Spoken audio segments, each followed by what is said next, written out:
All right, everyone. So, Mr. Attorney, I do not see any cards. Okay, so the, So we're going to open the reasonable opportunity for the public to be heard. We don't have any cards, so if there's anyone that wants to speak, please come on down and state your name and address for the record. Yeah, we did have a public hearing already on one of the items, and there hasn't been a change to 2A, but there's not a lot of people here, so if you want to speak on that, go ahead. Just, it's not.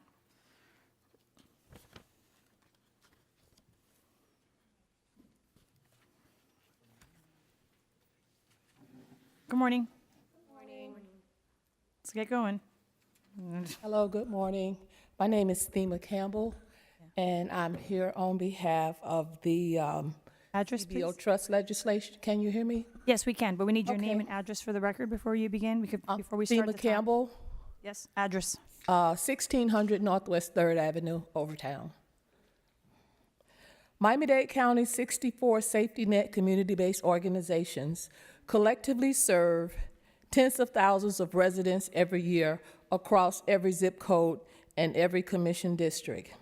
Our services reach seniors aging alone, people with disabilities, individuals experiencing homelessness, young families struggling to make ends meet, children in crisis, survivors of trauma and abuse, low-income residents requiring mental health and legal services support, Holocaust survivors, immigrants, and residents facing and surviving trauma and crisis.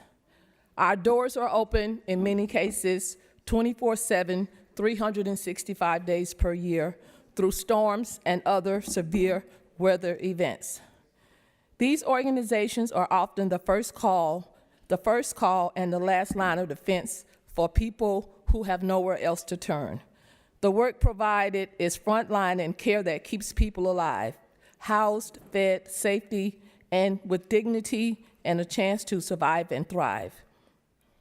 Thank you.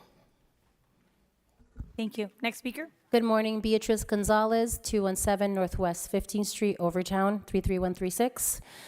First of all, I'd like to extend our sincerest gratitude to the Miami-Dade Board of County Commissioners for its leadership and for restoring the full $25.6 million fiscal year 25-26 funding from Miami-Dade Safety Net of community-based organizations.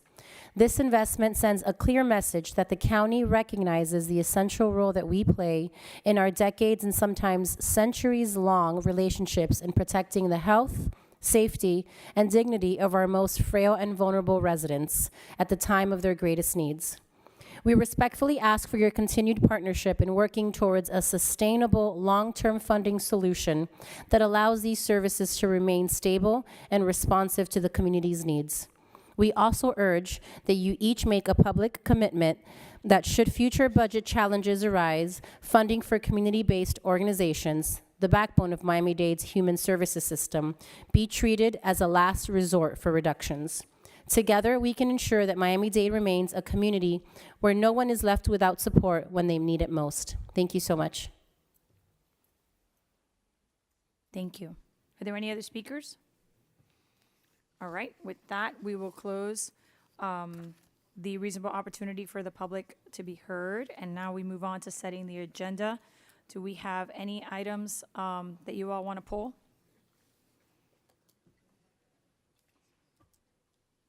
Any items to be pulled? Yes, I'd like to pull 2A. Okay. Anything else? All right, Mr. Attorney? We just yes, have good morning, 2A. Madam Chair.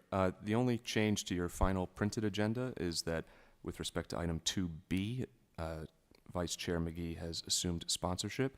And so with the setting of the agenda, I'm sorry, 3B, excuse me. Yeah, there is no 2B. I was like, I'm missing a tab. There's no 3B. And so with the setting of the agenda, with the exception of the discussion item 1F1, the public hearing item 1G1, and item 2A, which has been pulled. The balance of the items on the agenda will be approved with the setting of the agenda. Okay, thank you. I'll move to set the agenda. Thank you. You're gonna pull 3A? Okay. Koenig is pull 3A. So motion to set the agenda. Can I have a second? All those in favor say aye. Aye. All right. Mr. Attorney? Would you like to take the discussion item first or Yeah, the public I'll hearing? start with the discussion item. So we talked about this a lot. Unfortunately, there wasn't a sunshine meeting and there's no changes to 2A. We'll talk about that when we get to it. So I placed a discussion item just to proffer some other alternatives. There are several holds on these items, which is why I had to do it as a discussion item. But what I would like you all to consider is, in the past budget, we funded the CBOs, and actually it was to a tune of 80 million. But thank you, the 25 was only part of it. And we did a presentation on that I would recommend that folks go and look at when we presented the CBO issues. But in our last budget, we funded the CBOs with the money that was returned from the constitutional officers. And looking at the budget and what is happening now, it looks like in part we're going to be doing more of that.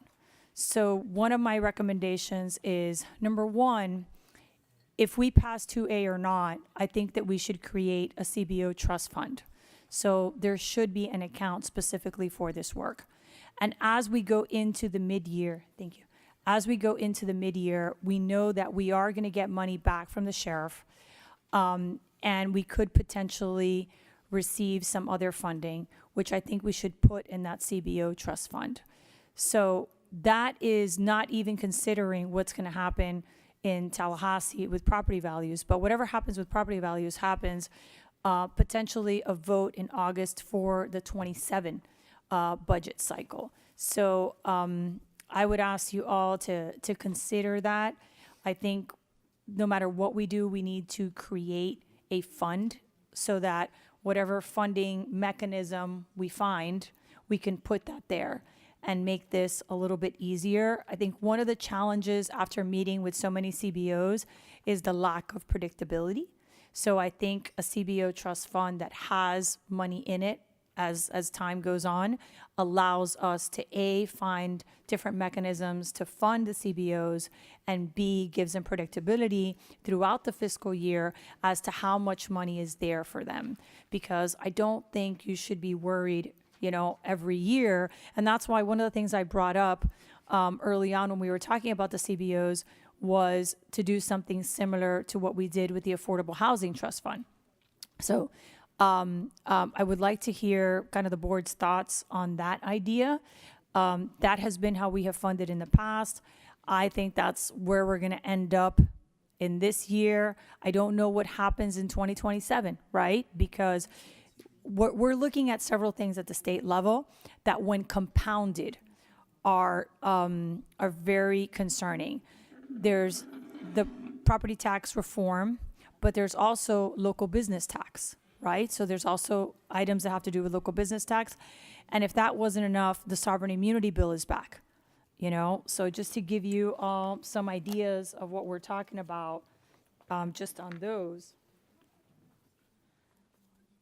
You all know the property tax numbers. There's different issues there, but local business tax would be a loss of 18 million, and the sovereign immunity, there's two different bills. One has a cap and one does not. The House bill does not have a cap. That's a minimum of 28 million, right? So I just want everyone to understand that picture as we move forward, because I want to hear what my colleagues have to say about 2A.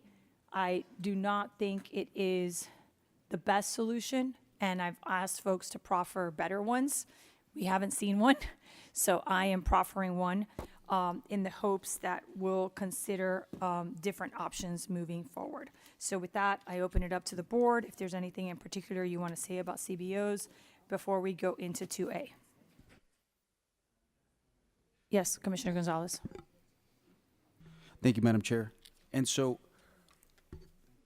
I I'm a fan of the idea behind 2A.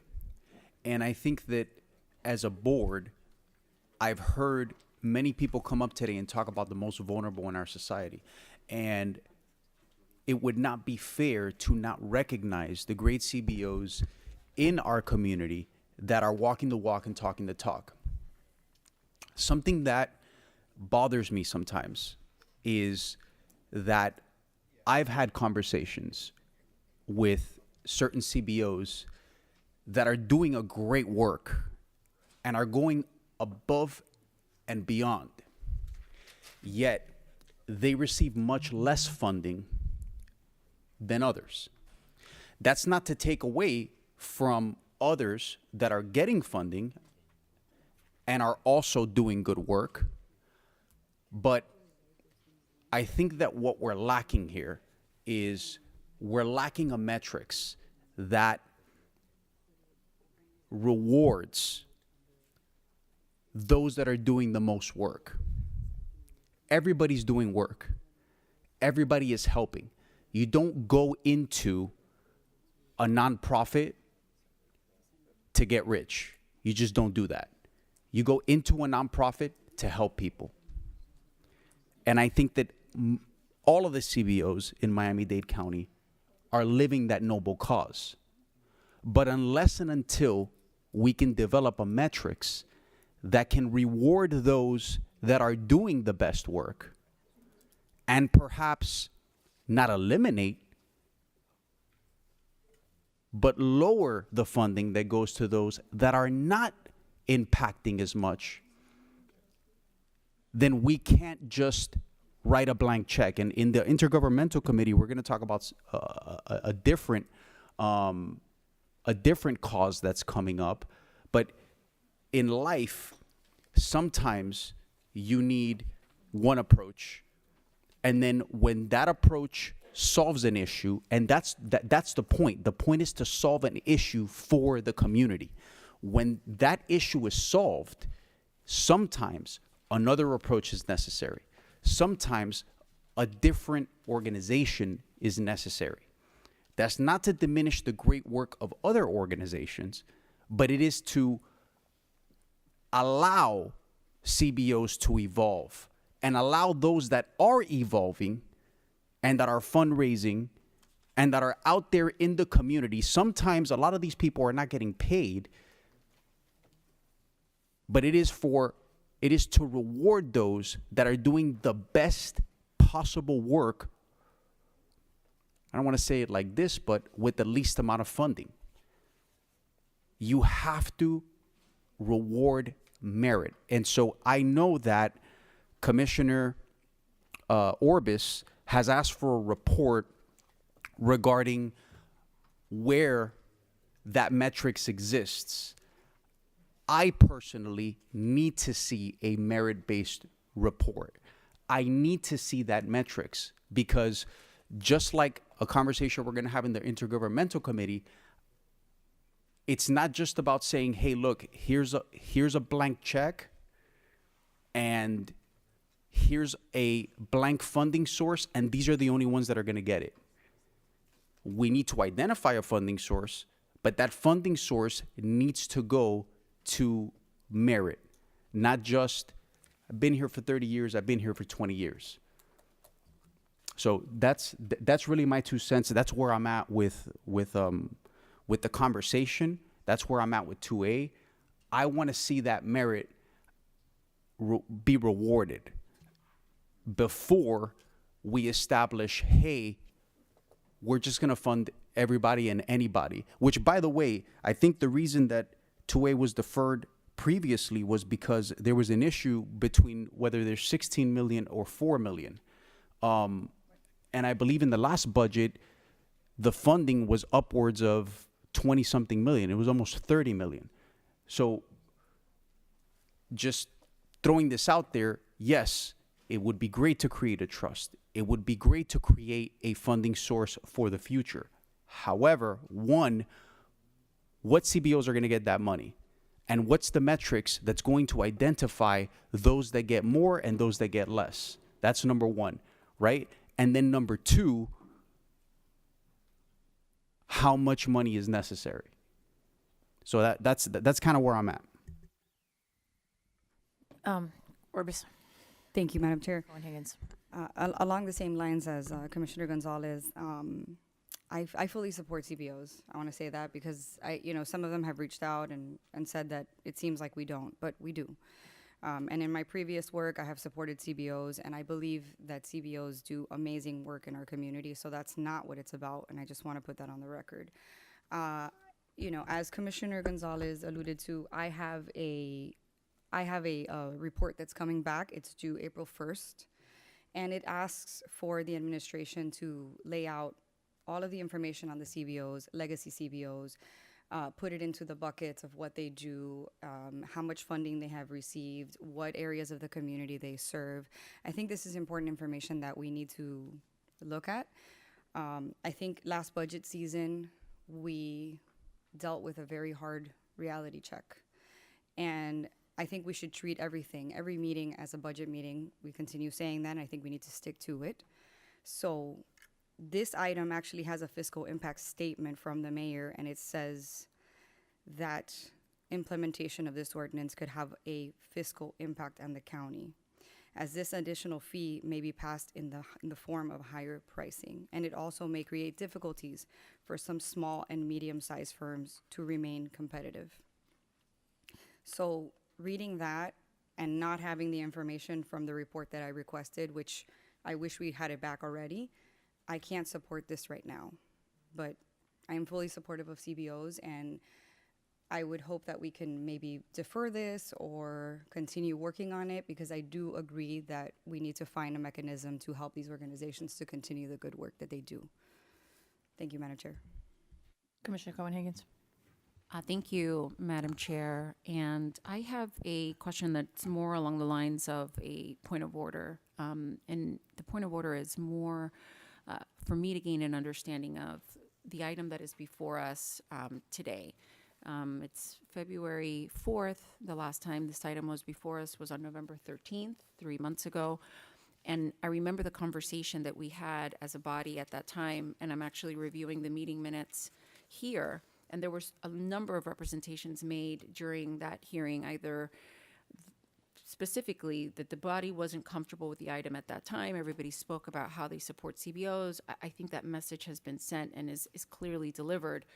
But I don't want to advocate the exact same things that I said back in November, but instead I have questions regarding what has changed and what has happened between November and February that is changing our consideration this morning. What has been done to appease the concerns that were raised by this body back in November? It was represented that a sunshine meeting would take place. It was represented that consideration would be made on taking an idea like this to the voters, similar to the Homeless Trust and to our Children's Trust. I am interested in what has been done and or what amendments have been made to the item that are reflective of the concerns that were raised by this committee 3 months ago. And Madam Chair, you indicated, and I appreciate your work on this, you've made a lot of effort to try to find a solution. I appreciate your discussion item because of legislative holds. And you said something at the beginning of your remarks just now during this committee, and I'm not entirely clear on what it is that you are proposing as an alternative. So I want to understand what it is that you're proposing, and if that is considered an amendment to 2A. You're not the sponsor, and you're not a co-sponsor. So I'm trying to understand procedurally what it is that we are doing this morning on 2A, because I do not want us to repeat what we said back in November.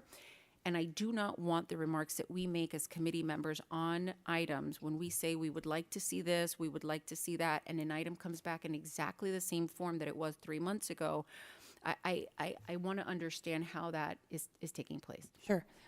So we did have an initial sunshine meeting, and the commissioner is here, and he could speak to that. And we actually had some of the CBOs present, and we drilled down for some time on the fiscal impact of it. So there is a record of that sunshine meeting. At that meeting, I proposed other alternatives. I think we are at an impasse in terms of the fiscal impact, right? So there is a belief that folks who would be entering into these contracts would pay this, right? I I don't think that that is necessarily the case. I think that it will be passed on in some way. I also raised concerns about the nexus. So obviously this is modeled after an existing vehicle, but that vehicle has a legal nexus to who is paying and why, because it is for work done on procurement. I failed to see the nexus between procurement and CBOs. I did spend some time talking with staff, in different departments, trying to find a nexus, and that has been very challenging. We did talk about another sunshine to talk about changes. That did not happen. But the commissioner is here to give his perspective. His item does include a trust fund. So that's why my discussion is about, I think we should create a trust fund. How we fund that trust fund is a different thing. To Commissioner Orbis's point about the report that we're getting and the work that we're going to be doing throughout this entire budget process, right? We're going to be going department by department, just like we did last year.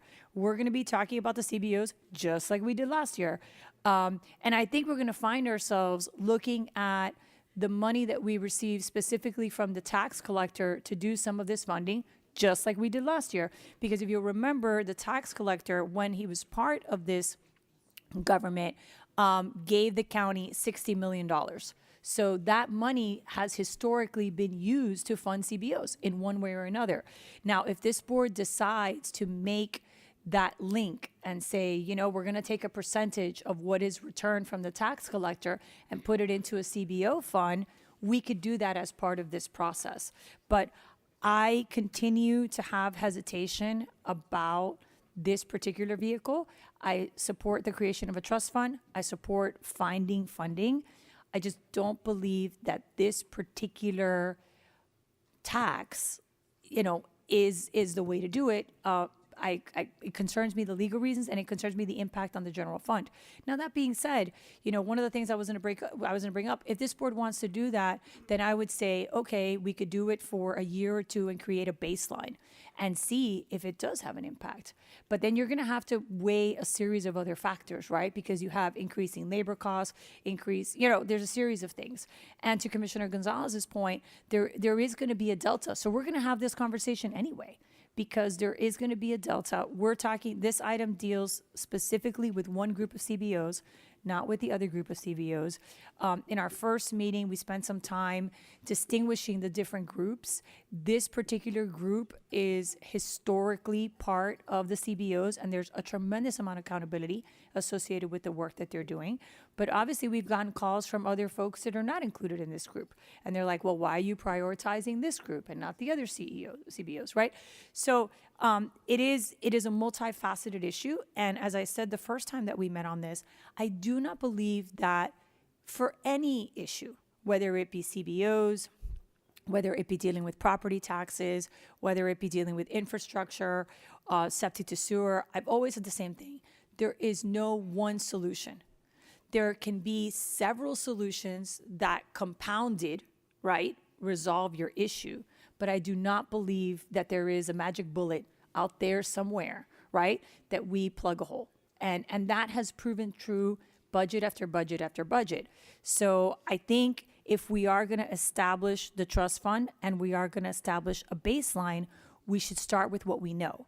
And that is that the constitutional officers, specifically the tax collector, is going to return a certain amount to us. And that the tax collector has been very clear in the last budget that he wanted that money used for CBOs. Now, what the tax collectors and the constitutional officers believe as to how the money that they return to the county should be used is just an opinion, right? It does not move this board, but they are our partners. I think that's what we did last year. Chances are that's what we're going to do this year. So I think that is a good starting point as to trying to find solutions to the CBO issue. And the mayor and staff has also been very clear in that they also want a solution. So I don't think there's anyone here that doesn't want a solution to the CBO funding. The question is how we get there. And I think that the first step is the trust fund, and then trying to find different forms of revenue that could be put into that trust fund that do have a nexus to it. So with that, I know that the maker of the item is here. I don't know if you want to speak on the item or on the discussion. We're taking them up separately, but yours keeps coming up. So I don't know how you want to do that. Thank you, Madam Chair, and what I can do is just speak to both of them at the same time, if that is okay with you. Okay. Thank you, Madam Chair. Madam Chair, and I've heard quite some concerns from the different members, and I'll just quickly address them independently and just get right to the point. As it relates to the metrics, Commissioner Gonzalez, currently the administration already put these not-for-profits through what they call their audits, and they have to submit documentations in order for them to be funded or be reimbursed for the work that they do. So the county has that information, and I do believe if I were to ask the administration right now that question, is that true? Yes, sir. Okay, so the metrics are already there. As it relates to how the funding breakdown with this proposed UAP, again, the vehicle has already been created. What we're simply doing is saying that we're going to ask for a 2% increase. Now, most businesses at the beginning of the year, they do what we call a margin calculation. And in that margin calculation, they know what their margins are. So what we're doing in this particular instance is basically looking at the margins and saying, okay, 2% to go towards this particular body of programs shouldn't be a burden on that particular vendor. So the money is not directly coming from the actual community. The money is actually looking at the margin calculation that was actually put forth by the particular vendors in this particular instance. As it relates to this social burden that we hear coming out of the administration, listen, I don't know where they get their numbers from, but what I can tell you is, and maybe the administration can help me with this, has there been any lawsuits as it relates to the UAP about the IG funds that come through that particular vehicle or any other funding that comes out of the UAP to support? Commissioner, no, that I said there's a nexus there. Obviously, the work done by the UAP is like procurement, so Right. there's a clear nexus there. Right. So what I am getting at is the idea that there isn't going to be there is going to be an automatic push down of this 2% to the community. There is no evidence to suggest that that is going to occur. As a matter of fact, the inverse is true, right? That what we're seeing is there hasn't been any pushback against the 2% since this has been in existence. And lastly, let me just say this. The question did come up about what has taken place since the last Sunshine meeting. Pretty much that Sunshine meeting was exactly what it was. It was for us to have a conversation in the sunshine to talk about some of the issues that were laid out. And some of the issues that were laid out that we dealt with was whether or not it would affect small businesses and whether or not the monies and the fundings that are going to come through would affect contracts such as small purchase orders or county departments. So we were able to deal with those issues in the sunshine. And so I would simply say at the end of the day, if everybody's in agreement with creating the trust fund, create the trust fund, wait for the report to come back, and then we go ahead and address the actual vehicle as to how to fund it later on in front of the board BCC. So I think that would be an approach that we can take. I do believe we've answered the questions that were put forth, but I do also believe at the end of the day, there hasn't been another idea placed before this board to address what the administration has indicated to be a very tough budget year that we're going to encounter.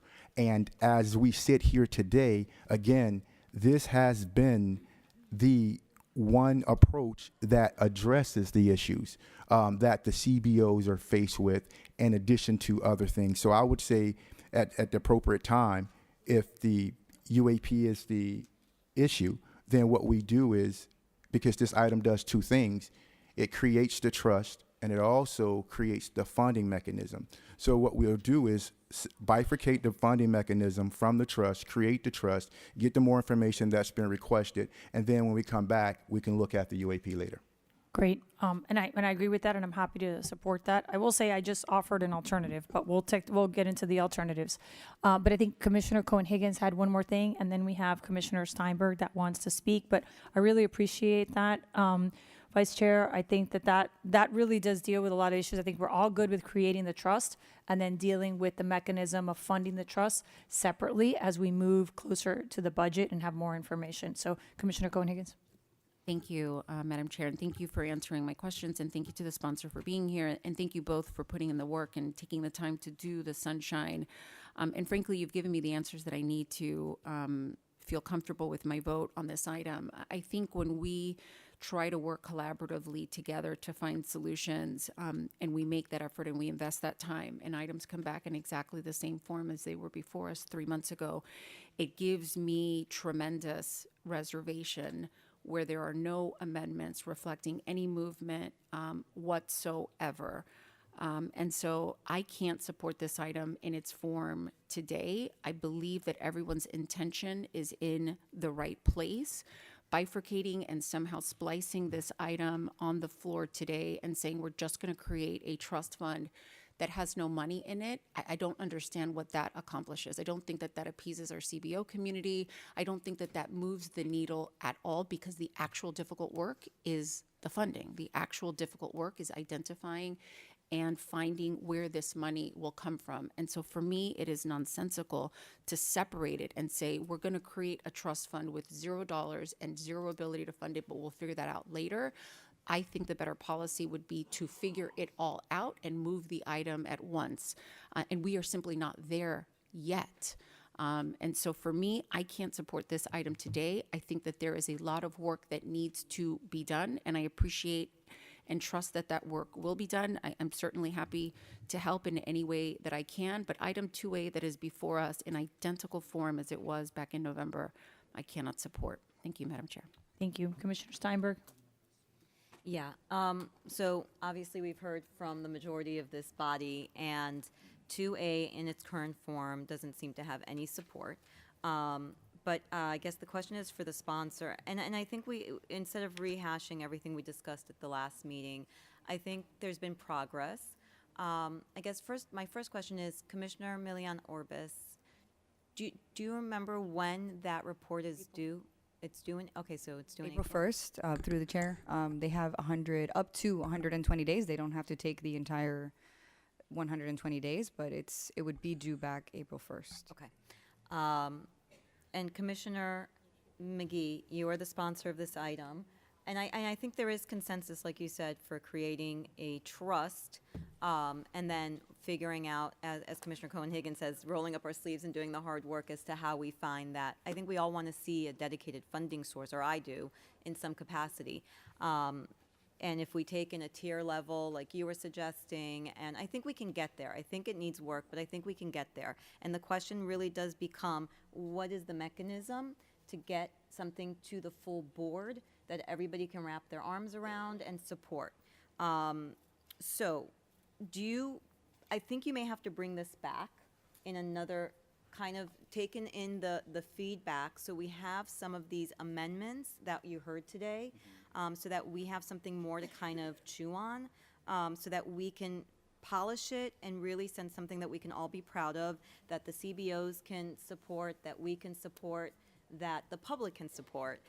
Because at the end of the day, we know that the work that's being done is a service to the community that we don't often get to help directly in our role in the same way that the CBOs can touch. And so it's definitely a very important role and a very important part of helping the entire community ecosystem, right? So we want to support that. The 2% on top of a 2%, on top of, in some cases, a 1.5% for the are in public places on construction contracts and other things, really could have a fiscal impact, according to the staff, right? But that doesn't mean that we have to dismiss it fully. It just means that we need to know, eyes wide open, what are we getting into, so we can make the right policy call. It might mean that there is another funding source like you were talking about, with the additional dollars that could come from the tax collector's office. If that was general revenues that were used before, then you can justify that. And there may be other avenues that we're just not thinking of. This is to set up a long-term vision so that we're not in this situation year after year it needs to have safety net. It needs to have a predictability for them, but it also needs to have checks and balances for us.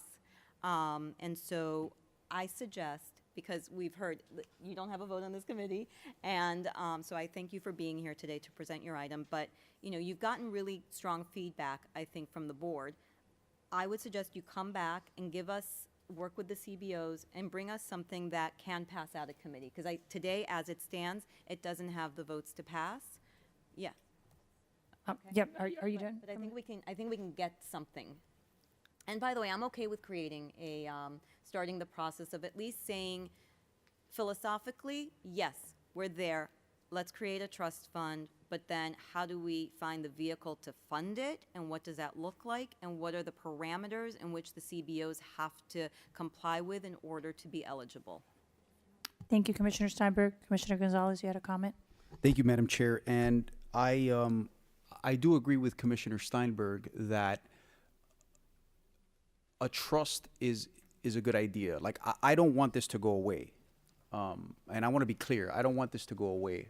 We need to stop kicking the can down the road, and we need to figure out a solution to this. I want to thank the chair, and I want to thank the sponsor of the item for moving this conversation along and working towards a resolution. As far as the metrics are concerned, I am aware that there is an audit, and you're absolutely right. I believe that the administration has the results, but I'm not talking about an audit. I'm talking more a metric system that explains the impact. And the impact is not just, hey, I haven't seen it. I don't know if any of my colleagues have seen. It's ROI. And we talked about that the first time that we had the meeting. We talked about ROI and the cost that they incur for doing the work that Yes. the county is responsible for doing. So Yes. we went like a long time on that the first time Because around, we're right? partners, right? Exactly. And- So the whole and point we was did, that. and we did, but yet here we are, and it is the same item.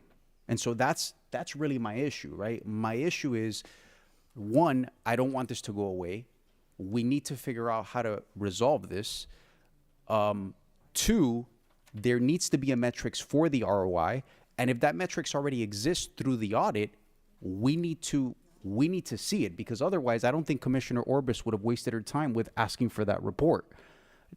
Three, once we see it, now as a board, as a body, we need to decide either a tier system or an effective way to make sure that those that are doing the most work are rewarded for doing the most work. That's where I'm at. I don't know if just creating the trust without a funding source, without a metrics, without a tier system is going to drive this forward. I would hate to just create a trust and then we don't see this for another 9 months, because that's not going to help anybody. I would much rather bring this back perhaps to the next committee. But I mean the next committee, obviously this is up to the chair, but probably bring it back to the next committee. Let's keep having this hard conversation until we get to a solution. That's my suggestion. Thank you. I will say this, and I agree with you all. There are several moments in time that are important. So I understand that the report is coming in April, and I think we all look forward to that information. But we're also about to receive the mid-year, and the mid-year will be an opportunity. So when we talk about predictability, the mid-year is your moment, and we can figure out what we're going to do. We know that we are going to receive potentially some money back from the sheriff, because you'll remember as we went through the budget, there was a long conversation about her ability to stand up a certain number of academies.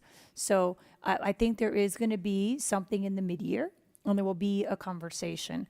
And to our CBO partners, what you need to understand is when we get to the mid-year, we're going to say, okay, well,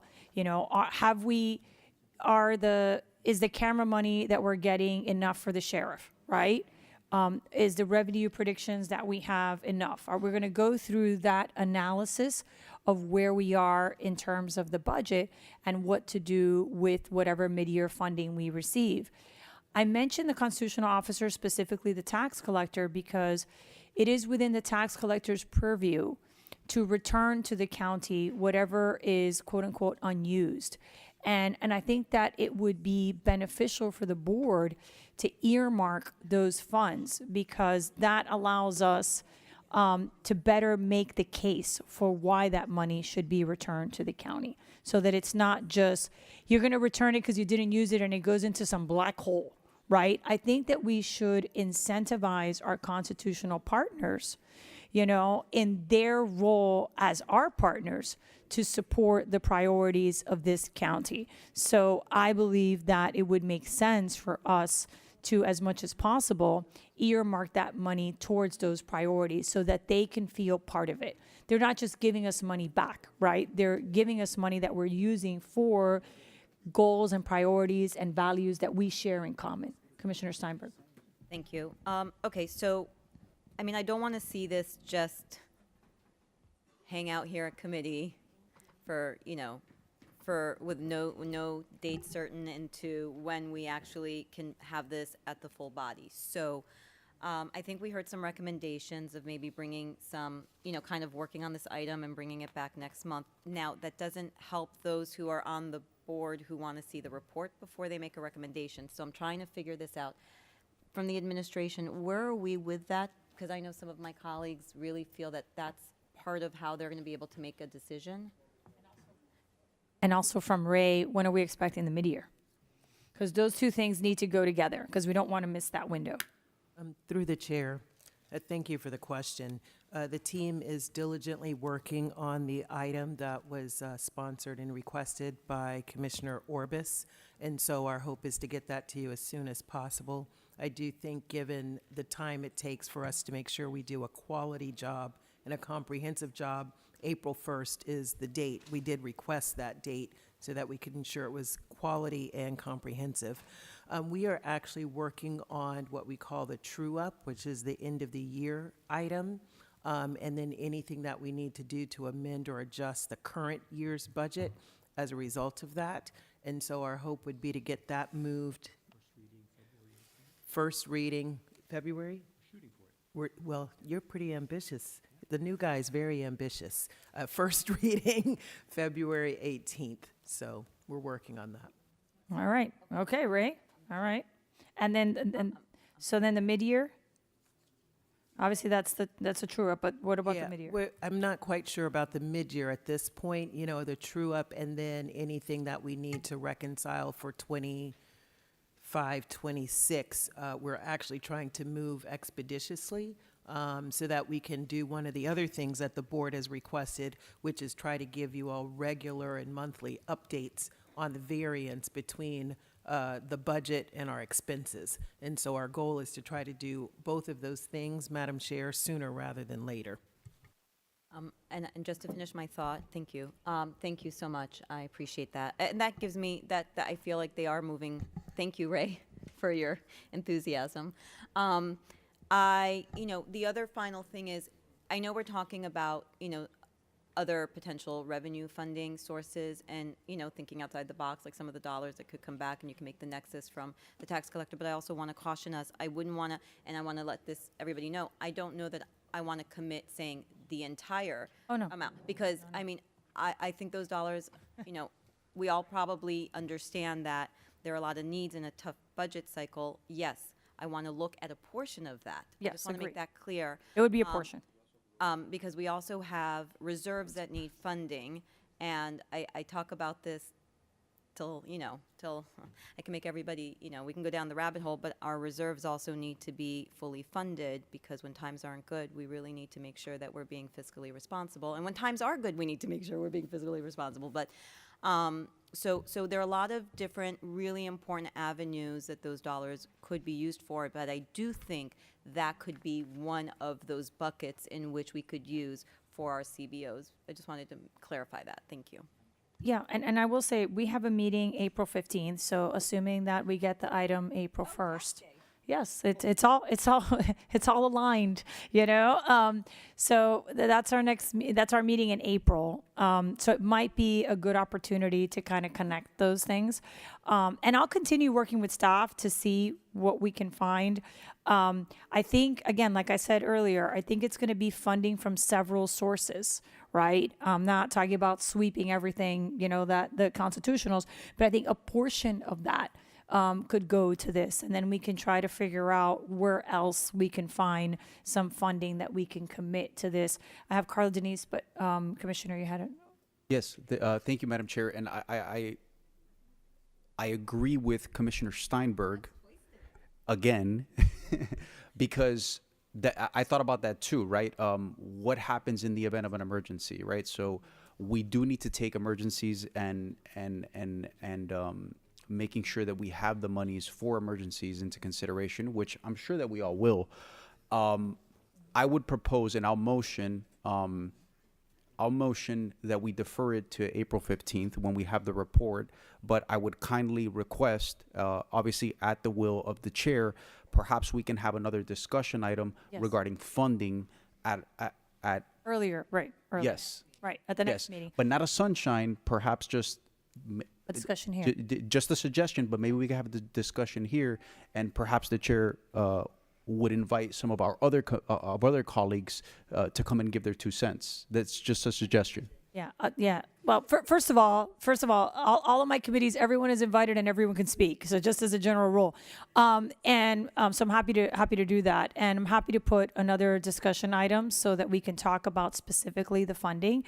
And as I've told the CBOs and the administration, we're open to all ideas. So if folks have ideas, by all means, I've vetted some of them with the administration. They haven't necessarily panned out, but it's not for lack of trying, right? So I think that's a good point. And I think too, if we're going to get the close of year from Ray in February, we'll have a little bit more information from a fiscal perspective that we can use when we have that conversation. So we do have, we're getting to a point where we're going to be able to forecast a little bit as we get in before April. So, and then we'll see what happens with the mid-year. But Commissioner Orbis. Thank you, Madam Chair. I just want to make sure we're clear on the date, because the item that the report that's due back by April 1st does state that it needs to go in front of the full board without committee review first. So I think that first commission meeting would be April 21st. But it'll be available. It'll be available, well, it depends on the administration, if it's ready to review for us. Right. I mean, it'll be available. It just, you know, it wouldn't have passed the full board. I mean, we're not gonna vote on it. We just want the information that's in it. I just want to clarify the dates that Yeah. are stated in the But the reports are. to make sure that we're not putting this on the agenda redundantly. So it's due back, April 1st would be the 120 days, but I don't know if we will have full board review of that report before. We won't, but I don't want to waste time to go into the next committee cycle. So we would just take up the report as an informational piece. We're not voting on it, but we want the information that's in it. So I don't think we should wait until after the April BCC. I mean, all reports pass anyway, after April BCC to discuss it again. So, yes. Through the chair, typically when we have a deadline for a report, we make every attempt to distribute that report by the deadline, and then it's included as a discussion or an item at the next either committee or BCC, depending on what was directed. And so I'm hearing from staff, because we're very anxious about getting this information to you, because it's critically important that we're working to ensure we meet the April 1st date so that we can share and distribute that report. And Commissioner Orbis, I would love for our staff to make sure we're sitting down with you early on to ensure that we're hitting all the key points that you think are critically important. I'm also taking copious notes of some of the issues that were presented today, I thought Vice Chairman's comments about audits and metrics was important. We have a report card that's published. We can leverage that information to ensure that it has higher visibility so that Commissioner Gonzalez, you know, and can see how we're currently rating the CBOs and other grantees that the county financially supports. So this was a great meeting, Chairwoman, for us to get information that will support the data that's needed to make an informed decision. I also just briefly wanted to say, because the mayor and I have spoken about this extensively, she also had an opportunity to meet with the CBOs last week. We are very anxious about finding a solution to fund this critical opportunity. I mean, the CBOs, as you all have said, are important to our community. They're exceptionally important to Madam Mayor. And so I just want to commend the committee for coming up with ideas that we can use to put into the trust fund. The trust fund will only be as good as the money that goes in it. And so whatever we can do to fund that, we are open to considering. Okay, so, Madam Chair, Yes. so I guess the motion would be to, Oh, we have a motion to defer.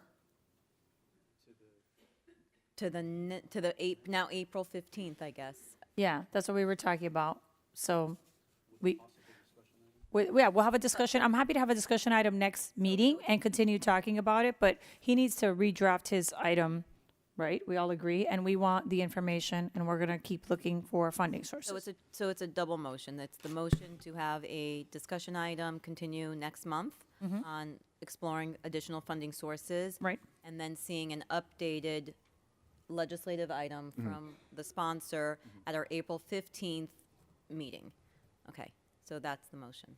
Is the sponsor okay with that? Yeah. Thank you, Madam Chair. And yes, absolutely. So what I'm going to do is I'm going to bring back an item that has a bit more options within the actual language. And secondly, I do know we've heard from one of the members that, you know, they were expecting amendments, but at the end of the day, this is why we have the committees, because we do the amendment process here in the committee. So it's not, it's disingenuous to say that it should have been done. We do amendments in this process in the committee all the time. Thirdly, I can just say this also. This is a CBO item, which means that the CBOs have come together to create this item, and I'm carrying this item on behalf of the CBOs. So the conversations have already happened with them, but we'll have more conversations with them. And lastly, let me just say this as it relates to the metrics, and thank you to the administration. There's never going to be enough, in my humble opinion, for this administration to get behind this, even though in the beginning they said they were. So only thing I am saying is, if we're going to put things on the record as to how we support CBOs, let's be truthful in our position, not so much the board, but just so much when we hear and see statements that are coming out that are actually putting up more roadblocks than putting up solutions. Again, they put up a solution. The CBOs put up a solution, the UAP 2%. Since then, we haven't heard anything from the administration to give us an alternative. But again, I'll continue to work to get this thing in a position where it can get through, because I definitely believe this is going to be the vehicle that's going to help the CBO. So with that said, I support the actual deferral, and I look forward to coming back before you all again. The attorney has to read the item, because we went from like discussion to the item. So if you could do that so we can vote on the deferral. The item is an ordinance creating Chapter 2, Article 1D of the Code, establishing the Miami-Dade CBO Trust Fund and CBO Trust Fund deduction to be applied to eligible county purchases, providing legislative intent and purpose, directing the county mayor to provide reports to the board. Okay. All right, so we have a motion to defer. We have a second? I'll second. Yes? Fine. All those in favor say aye? Aye. All right. We want And to then, thank the speaker. Yes, If I may, Commissioner? I'm sorry. Yeah. I just want to let the CBOs know that we did contact the budget office, because I know some of you still haven't gotten your allocations from our last budget in September. And so they are going to be, they're on it. So I just wanted to put that out there. We did reach out. Thank you. And we don't need to vote on the discussion item. We'll just continue it, and we'll bring more ideas. I'll work with the administration, and we'll see what we can come up with in terms of funding opportunities. All right. With that, Commissioner Cohen-Higgins, you pulled 3A? Yes, Madam Chair, just to vote no. Okay. Does anyone have any questions or concerns about 3A? The sponsor is here. Seeing none, can I have someone move it? I'll move it. Okay. Can I have a second? All those in favor say aye. Aye. All those against?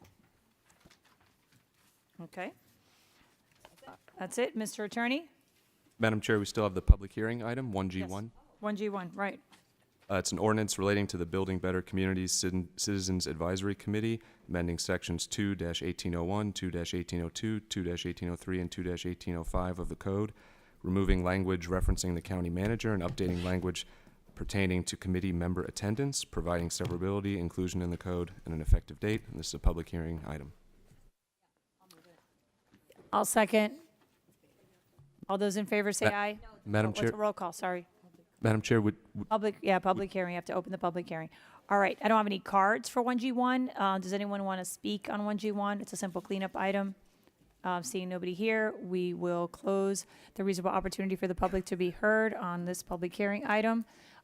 Anyone have any comments on this one? Everyone's like packing up. So, Mr. Clerk, call the roll before we lose quorum. Commissioner Gonzalez, For? Commissioner Milian Orbis, Commissioner Steinberg, Vice Chairwoman Cohen Higgins, I vote yes.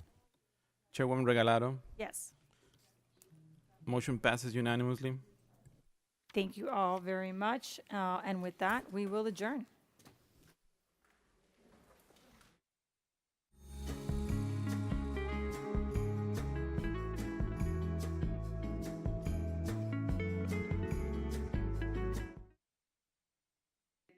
The individuals will put their money in there only to find out they've not only lost their savings, they might now be in potential danger of losing their homes. The bill places a daily transaction limit of $2,000 for new customers and $10,500 for existing customers. That bill passed through its first of 3 committee stops. Senate Bill 570, sponsored by Senator Tina Polsky, would create a task force on payment